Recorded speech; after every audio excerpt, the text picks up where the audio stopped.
Okay, hello everybody. My name is Peter Chung. I am an associate professor in the Department of Mechanical Engineering at the University of Maryland in College Park. This webinar is to describe one of the three divisions in the department, the Division of Mechanics, Materials, and Manufacturing. We are one of the core divisions in the department, and we focus primarily on faculty research areas related to these three technical disciplines. These disciplines are not necessarily different from other divisions. We have two other divisions whose webinars you will also be able to find on the website. We primarily break ourselves up into divisions to handle certain teaching responsibilities, as well as to allocate certain faculty for exams and for thesis and dissertation defenses. So our faculty are very collaborative. We work across divisions all the time. And these division presentations are primarily just to give you a brief introduction to the technical areas that are our specialty here. Spacebar. So these are well-defined disciplinary areas of mechanics, materials, and manufacturing. These include mechanics of materials, manufacturing, for instance, additive manufacturing and process and synthesis control, dynamics, vibrations and controls, and micro, nano, and multi-physics systems.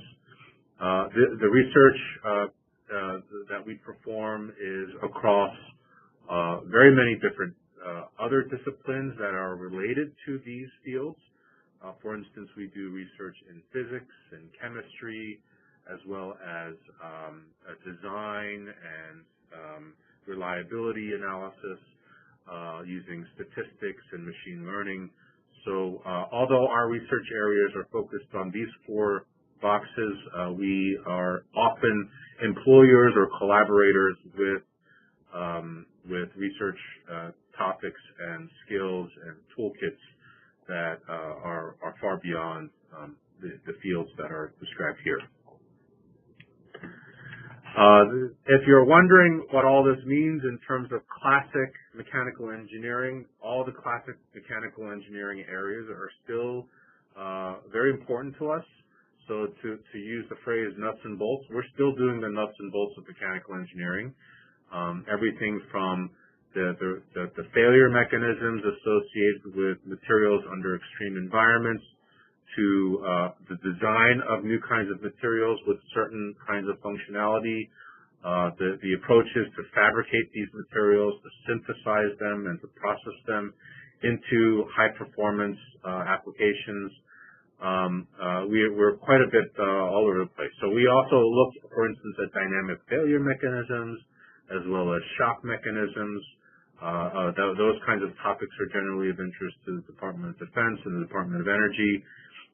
But we also work with many local industries looking at, for instance, corrosion and stress-induced failure mechanisms that are the bread and butter of mechanics and mechanical engineering.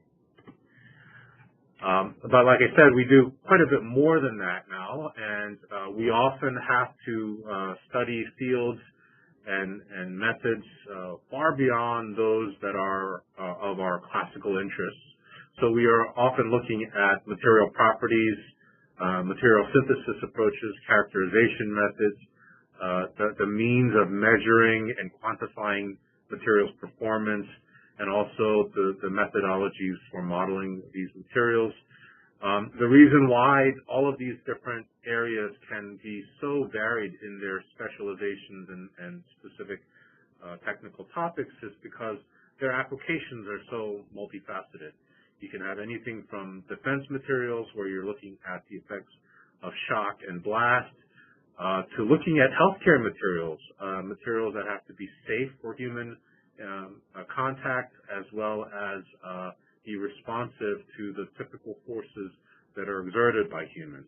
and all in between, energy, lightweighting, electronic sensors and detectors, all have different functionalities in the materials that they seek, and therefore the kinds of problems, the kinds of methods, and the kinds of materials that we study can be quite varied. The defense applications are in themselves actually quite exciting. If you think of a typical aerospace or defense vehicle, these vehicles are systems. So we can look at a single system and see all the different areas of our interest being embodied by that system. So, for instance, there's the traditional problems of vibrations and dynamics, but we also are interested in the materials and the mechanics of subsystems. So, for instance, we may have skin friction that has a thermal effect that influences the vehicle subsystems. We may also be interested in semiconductors and switches and transistors that are deep down inside of the electronics of these vehicles that require a certain kind of performance to enable the actual vehicle's overall functionality. So our researchers, our faculty, as well as postdocs and students, are often interacting with the defense industries as well as the defense labs, looking at these kinds of problems from the level of undergraduate research projects all the way up to PhD and postdoctoral research. Energy is also a very important component and motivation for the research areas of our faculty. We have been looking at, for instance, semiconductor materials, light-emitting materials, light-detecting materials across the magnetic spectrum. So these kinds of materials, so for instance, the white LED was the winner of the Nobel Prize a couple of years ago. And so these materials are at the forefront of scientific research. We are looking at other kinds of materials that operate in unique parts of the spectrum. So, for instance, we are interested in materials that can detect long wavelength infrared signals. We're interested in materials that can do so cheaply and reliably with great signal gain and with great resolution. So these kinds of areas are related to the mechanics of materials because these materials often experience, for instance, large thermal stresses and thermal strains. The problems that come about from those kinds of stressors will influence the ability of the material to detect the signals that they're meant to detect. So the interactions between the thermal energy and the electronic performance are very important for designing applications that are reliable and can do the things that they're meant to do. We also work quite heavily with large computing applications, so high-performance computing is the traditional term. We work extensively with the local industries and the local labs. One of the great things about this part of the country is that we're just within driving distance of every major defense laboratory. They themselves have hundreds, if not thousands, of employees looking at very challenging and exciting research problems, and being in such close proximity to these labs gives our students great exposure and great experiences in interacting with the scientific staff as well as the laboratory facilities. Within our division, we also look at robotics research. We have a couple of faculty looking at autonomous systems, swarm control, swarm design. We also have medical robotics research being performed. All of these areas are related to the core disciplines, the dynamics and vibrations, the control systems, the material reliability. All of these sub-problems are part and parcel to the study of robotics. So we work extensively on developing experimental techniques, platforms, algorithms for controlling robots, just across the gamut as far as the kinds of problems that are being pursued within the division. One of these key problems that are related to robotics is the ability to design, control, and extract function from very many independent vehicles. And one of the holy grail problems that's described often is the Starling Birds problem. So starlings are birds that tend to swarm and can produce beautiful visual images of their organized behaviors. While there's probably much discussion and debate about how the organization helps these birds, one thing is for sure that they have quite an interesting and beautiful organic structure to them that scientists are trying to better understand and better explain through control algorithms and communication networks. Additive manufacturing is also a very important area within our division. We have a range of additive manufacturing specialty areas. For instance, we have one of the most unique laboratories in the country looking at the ability to print biological materials, cellular materials, cell-based materials. We also work extensively with the university infrastructure that has some of the most unique 3D printers at any university in the country.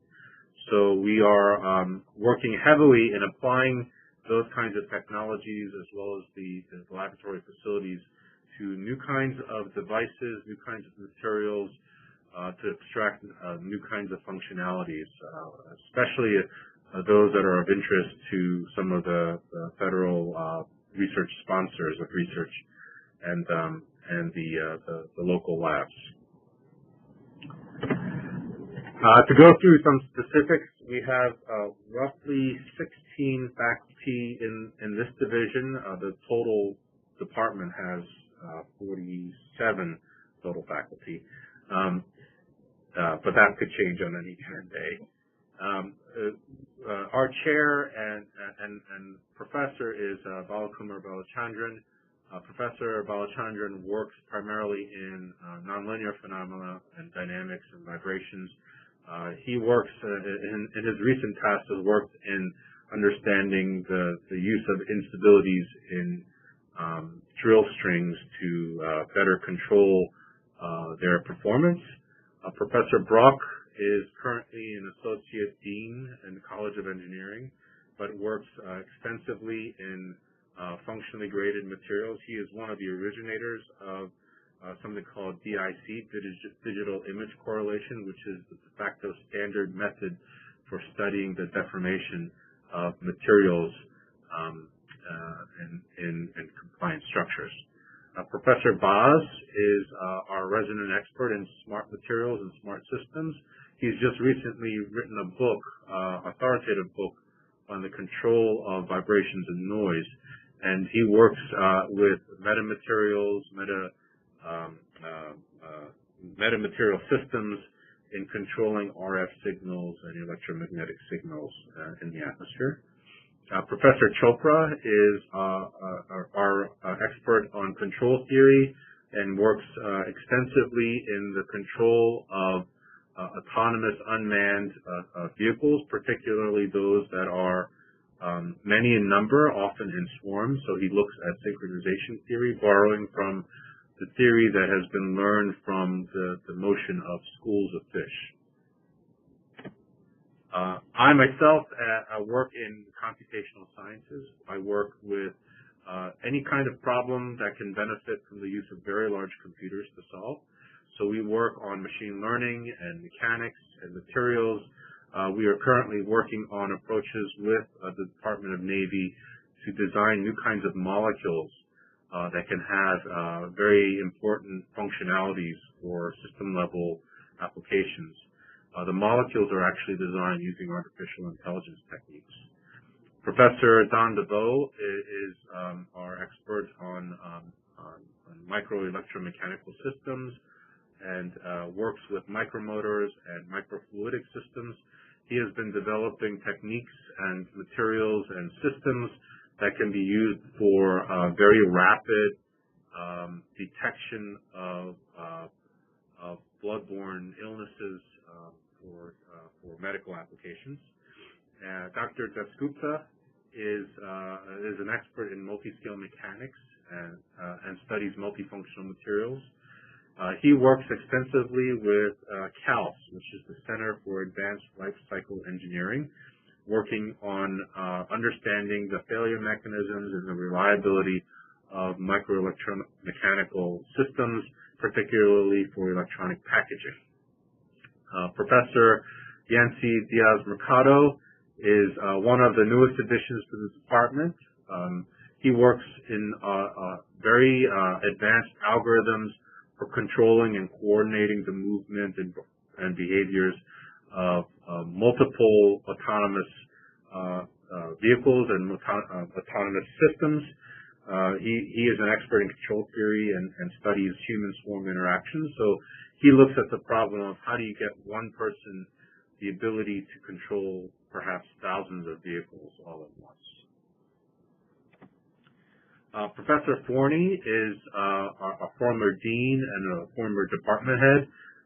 He has one of the most unique laboratories in the country that can handle blast mechanisms using fairly sizable charges. He works on, for instance, the study of blast interactions with underbody designs for the Department of the Army, and he also has used his laboratory facility to study mild traumatic brain injury in soldiers. Professor Axel Krieger is a medical roboticist. He works on developing systems and materials for use in robotic surgery. He is also one of the leading experts in telemedicine and is developing techniques for to allow doctors to perform surgery at great distances from the patient. So he's developing autonomous robotic surgery techniques as well, and certain kinds of medical devices that are outgrowths of his research. Professor Junho Han is an expert in dynamics and controls. He uses these kinds of theories and approaches for designing healthcare systems. So, for instance, how do you design a system that can be that can go for long times without direct sources of power, working sort of in a detached mobile platform attached to the person moving around, but have the resolution of a medical device that is perhaps continually plugged into a wall. Professor Teng Li is an expert in macroelectronics, flexible macroelectronics. He works on new kinds of materials that are exposed to extreme environments, so usually materials that can be easily buckled or easily deformed. So he looks at, for instance, graphene materials that are highly flexible. He looks at rolling up sheets of these materials to produce different kinds of structures which themselves can sustain loads and perform some kind of mechanical task. Professor McCluskey is a division lead for one of the other divisions, but he's also a member of this division. He works on materials for high temperature applications in electronic packaging. He works extensively with the Center for Advanced Life Cycle Engineering in the department. Professor Sokol is the additive manufacturing expert in the department and has been working on 3D printing of materials for biological applications. He has one of the most heavily subscribed undergraduate research projects in the department, and is routinely overseeing projects where he might have 40 to 50 students working on things with him. Professor Elizabeth Smella is currently a Jefferson Fellow at the Department of State. She works extensively on problems where you have to put polymers next to human skin or biological materials. So her interests are in, for instance, sensors that can detect lesions and tumors inside the human body using stresses and waves that are designed with a particular type of material detection or material application in mind. Professor Miao Yu is currently the director of the Maryland Robotics Center. She is an expert in optical sensor mechanics and has developed all kinds of unique sensors. For instance, she's developing approaches for emulating the acoustic sensor capability of bats. She takes biological systems and uses them as an inspiration for mechanical design, in particular for sensor applications. Okay, so I've mentioned CALS already, which is one of the larger centers in the department. The Center for Engineering Concepts Development is a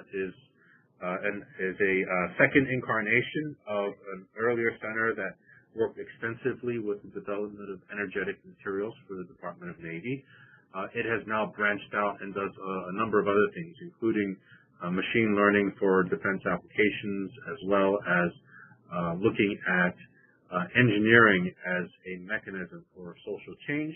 And so it has a formal class that is also very popular among students for understanding how engineering and social change can work together. The Maryland Center for Integrated Nanoscience and Engineering is a part of the Maryland Nano Center, and the Maryland Nano Center is a college-level resource that is provides equipment and resources for nanosciences. The Center for Nano Manufacturing and Metrology is also within the department. It has unique capabilities for atomic force microscopy and looks at the use of AFM for a number of different kinds of materials.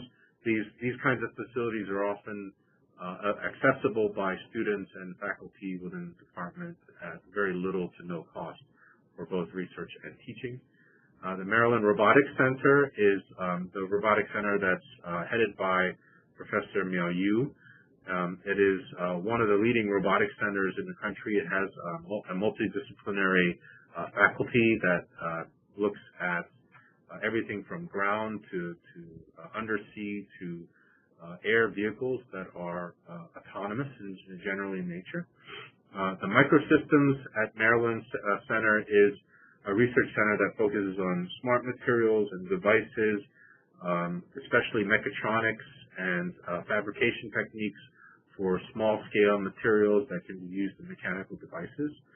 The Smart Materials and Structures Research Center is headed by Professor Boz, who is, again, our expert on metamaterials and the use of control algorithms in systems experiencing vibrations and dynamical loads. The courses at the graduate level are fairly large in number. Actually, this is an incomplete list, but as you can see, often our students are taking many different classes in other departments as well as in the mechanical engineering department. We have fairly extensive coursework available, and it should really be no problem finding a course that will be very instrumental for your development and for research development. Okay, so thank you very much. So I have with me Megan, who is in the Office of Graduate Studies in the department, and I guess we're going to ask you some questions.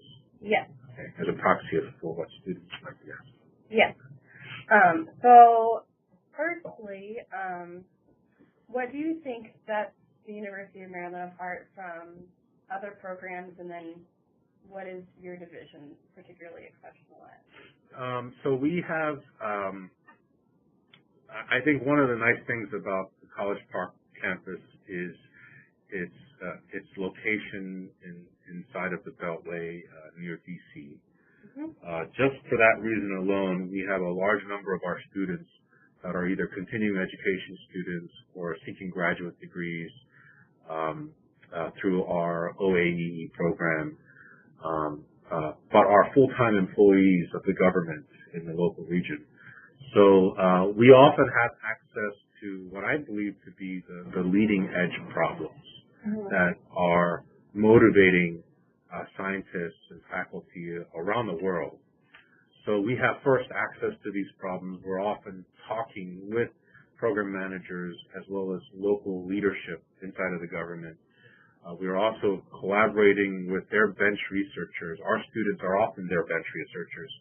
So we have this ideal location where we can literally get on a metro and go to one of the world's leading laboratories for instance, the Navy or for the Army. So we just having this close proximity to these laboratories makes it a really nice location to be and have this access to amazing resources and skills and knowledge and just this extended workforce through these other laboratories.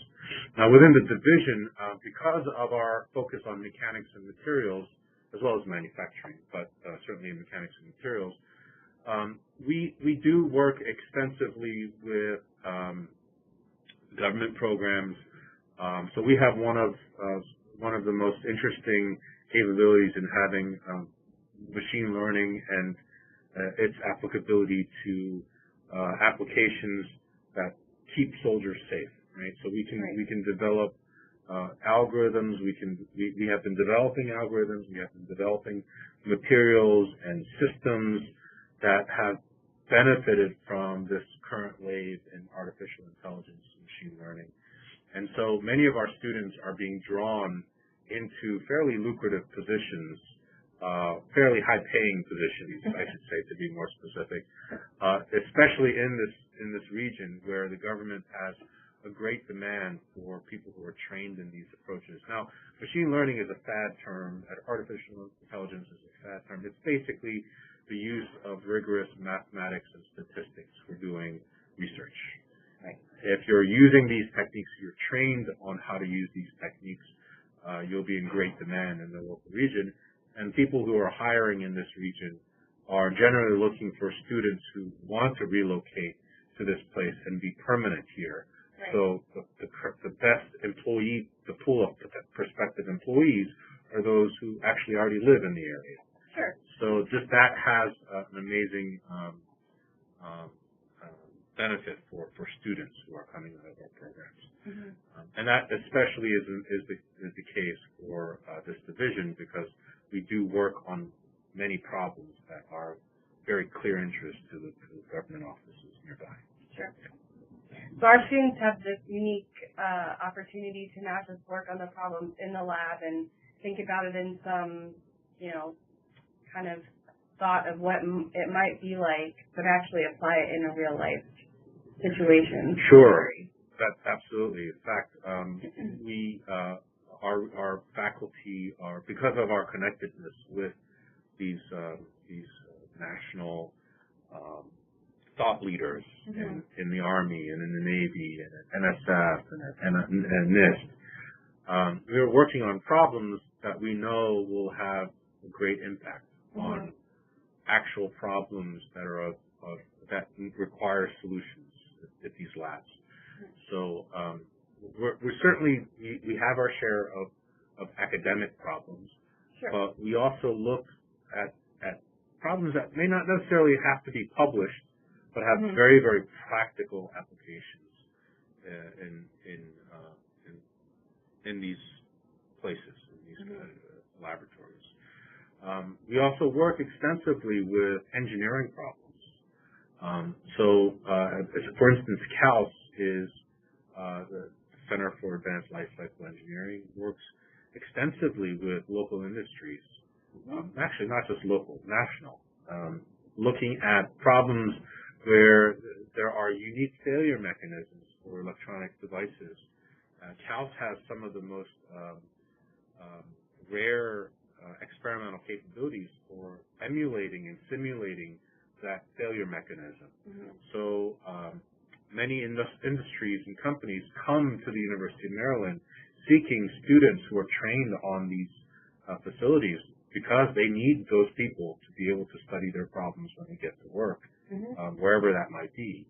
So those are very, very practical problems that that are motivated by actual dilemmas and challenge problems that are facing people right now today. In the real world. In the real world, yeah.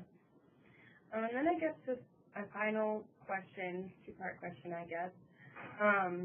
Is there anything specific that you look for or ask students when they reach out to you and would like to work with you? And what is the best way to get in contact with you? Sure. I'll answer the last one first. The easiest way to contact us is by email. If a student has interest in joining the department, they can always reach out directly to the faculty that they have interest in working with. I recommend that in that first email you send either an unofficial transcript from your previous institution and most certainly a resume. It also helps to know that the student has a particular degree in mind. So research funds are easier to provide students if they are seeking a PhD, but that isn't to say that master's students can't get funding. It's not unprecedented to have a master's student get funding. But usually that's the easiest way to communicate. Reach out directly to the faculty who you have interest in talking to.